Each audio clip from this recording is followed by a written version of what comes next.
Explain mo muna, Koy, ano ang choosing signal? Para sa mga hindi nakakaalam, ano ba ang choosing signal? Choosing signal, pag yun yung mga galawan ng babae na malalaman mo na gusto ka talaga niya.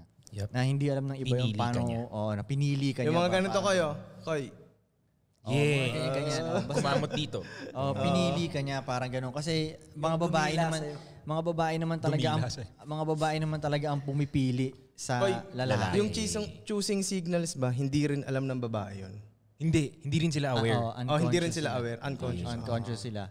Kaya nga hindi siya matago minsan eh. Tama. Hindi may tatanggi. Pwede niya sabihin sa'yo, lagi ako nakaka-experience ng ganun, sabihin niya sa akin, ayaw niya ako. Pero yung body language niya gusto niya. Hindi mo may tanggi.